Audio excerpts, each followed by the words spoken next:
여러분, 혹시 이런 경험 있으신가요?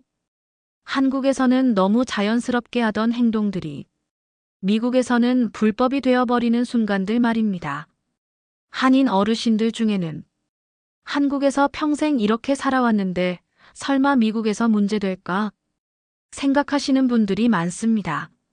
하지만 실제 한인 커뮤니티에서 벌어진 사건들을 보면 몰라서 당하는 경우가 너무나 많습니다. 오늘 한미사 라디오에서는 실제 어르신들의 사연과 사례를 통해 한국에서는 괜찮지만 미국에서는 불법인 행동들을 차근차근 풀어보려고 합니다. 72세 김광수 어르신은 캘리포니아 오렌지 카운티에서 35년째 살고 계십니다. 얼마 전 신호등 없는 골목에서 한국식으로 잠깐 정차했다가 좌회전을 했는데 뒤에서 경찰차가 사이렌을 울리며 차를 세웠다고 합니다. 경찰은 여긴 좌회전 금지 구역이라며 벌금을 발부했습니다. 김 어르신은 한국에서는 그냥 넘어가는 상황이라 당황했지만 미국에서는 표지판을 무시한 좌회전이 불법입니다. 캘리포니아 기준 벌금 238달러, 벌점 1점, 보험료까지 오르면 1년에 수백 달러 손해를 볼 수 있습니다. 문제는 여기서 끝이 아니었습니다.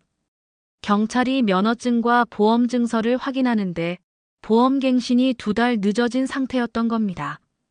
한국 같으면 며칠 늦었다 하고 넘어갈 수 있지만 미국은 다릅니다. 보험 만료 상태에서 운전하면 경범죄로 간주돼 벌금 최대 1,000달러, 면허 정지, 법원 출석까지 이어질 수 있습니다. 김 어르신은 집에 돌아와 아내에게 말했습니다. 여보, 한국에서 하던 대로 했다간 큰일 날 뻔했어. 그날 이후로 운전할 때마다 표지판을 3번씩 확인하신다고 합니다. 비슷한 사례가 한인 커뮤니티에 많습니다. 황색불에서 속도를 올리다 신호 위반으로 걸린 박진호 어르신은 벌금만 490달러에 보험료 월 80달러 인상까지 당하셨습니다. 한국에서는 황색불일 때 조금 빨리 지나가도 괜찮을 때가 많지만 미국에서는 황색불은 멈출 준비 신호입니다. 황색불에 속도를 높였다가는 신호 위반으로 간주될 수 있으니 주의하세요. 스쿨버스 정차구역을 지나가다 걸린 한성규 어르신도 있습니다. 미국에서는 스쿨버스가 멈추면 최소 25피트 이상 떨어져 완전히 정차해야 하는데 이를 어기면 벌금 500달러 이상의 면허 정지까지 가능해요. 한국에서 버스 옆 살짝 지나가기 습관을 그대로 했다간 큰일 납니다. 주차도 함정입니다. 한국처럼 집 앞 도로에 잠깐 세워뒀다가 소방 전용 구간, 장애인 전용 구역을 침범하면 벌금은 기본 100에서 400달러, 견인까지 당하면 500달러 이상 훌쩍 넘어갑니다. 가장 위험한 건 음주운전입니다. 한국에서는 소주 한 잔쯤은 괜찮아라는 말이 흔하지만 미국에서는 혈중 알코올 농도 0.08%만 넘어도 바로 DUI 체포입니다. 벌금은 1,000에서 5,000달러, 면허 정지, 보험 해지까지 이어집니다. 한 잔쯤 괜찮겠지라는 한국식 생각은 미국에선 절대 통하지 않습니다. 운전 문제만 있는 게 아닙니다. 일상 속에서 한국식으로 했다가 미국에서 범죄자가 되는 경우도 많습니다. 아이 혼자 집에 두기. 66세 김은숙 어르신은 손녀를 집에 두고 맞은편 슈퍼에 15분 정도 다녀왔는데 이웃의 신고로 경찰이 집 앞에 와 있었습니다. 미국 대부분의 주에서는 12세 이하 아동을 혼자 두는 행위가 불법입니다. 단 15분이라도 차일드 프로텍티브 서비스에 신고될 수 있고 심하면 부모권 제한까지 이어질 수 있습니다. 한국 약품 나눠주기. 교회에서 감기 기운 있는 분께 한국에서 가져온 항생제 몇 알을 줬다가 응급실에 실려가는 일이 생기자 허가받지 않은 약품 불법 배포로 신고된 사례가 있었습니다. 특히 항생제, 진통제, 수면제는 FDA 관리 대상이라 허가 없이 주거나 받아도 불법입니다. 벌금은 최대 5,000달러, 심하면 형사 기소까지 이어질 수 있어요. 쓰레기 처리 규정 위반. 한국처럼 플라스틱 종이캔을 한 봉투에 넣어 내놨다가 재활용 규정 위반 벌금 $150를 받은 사례가 있습니다. 미국은 주 카운티별로 재활용 규정이 달라 라벨 숫자까지 확인해야 하고 피자박스 종이컵 같은 건 아예 재활용 금지인 곳도 있습니다.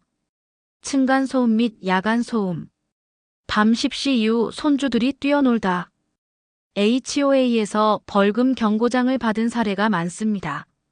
경고를 무시하면 벌금 $200 이상, 심하면 강제 퇴거까지 가능합니다. 특히 아파트나 타운하우스는 HOA 규정을 꼭 확인해야 합니다. 공원 음주흡연. 손주랑 놀이터에서 쉬다가 캔맥주 한 모금 마셨는데 순찰 중인 경찰에게 벌금 $350를 부과받은 경우도 있습니다. 미국 대부분의 주에서는 공원 해변 길거리에서의 음주가 불법이며 일부 주에서는 흡연도 최대 $250 벌금으로 규제합니다. 현금 증여하다 세금 폭탄. 68세 김선자 어르신은 한국에서 큰아들에게 현금 $80,000를 보내셨습니다. 한국에서는 부모가 자식에게 목돈을 주는 게 자연스럽지만 미국에서는 부모가 성인 자녀에게 연간 $18,000 이상 주면 증여세 신고를 반드시 해야 합니다.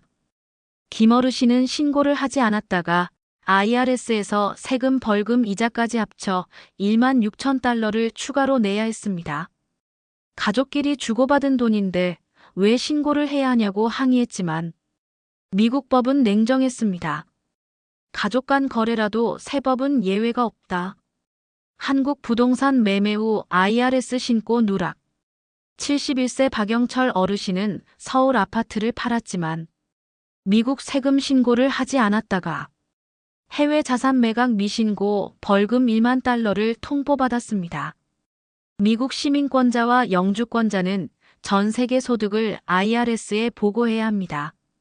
보고하지 않으면 벌금이 최소 $10,000, 고의로 누락했다고 판단되면 자산의 50% 몰수까지 가능합니다. 연금 수령 방식 잘못 선택해 IRS 조사. 66세 이은주 어르신은 한국에서 받은 국민연금을 미국 세금 신고에서 제외했다가 IRS 조사 대상이 되었습니다. 한국 국민연금도 미국 과세 대상입니다. 한미 조세 협약에 따라 이중 과세를 피하는 방법은 있지만 신고를 아예 하지 않으면 오히려 벌금이 붙을 수 있습니다. 장기 해외 체류 후 영주권 박탈 위험. 69세 최경자 어르신은 은퇴 후 한국에서 2년을 지내다 미국 입국 심사에서 영주권 포기 서류를 작성하라는 권유를 받았습니다. 미국 영주권자는 1년 이상 해외 체류 시 재입국 허가서가 없으면 입국 거부나 영주권 상실 위험이 있습니다. 교회 모임에서의 약품 나눠주기. 70세 이영자 어르신은 교회에서 감기약을 나눠주셨다가 약을 먹은 교인이 부작용으로 병원에 입원하는 바람에 민사소송을 당할 뻔했습니다.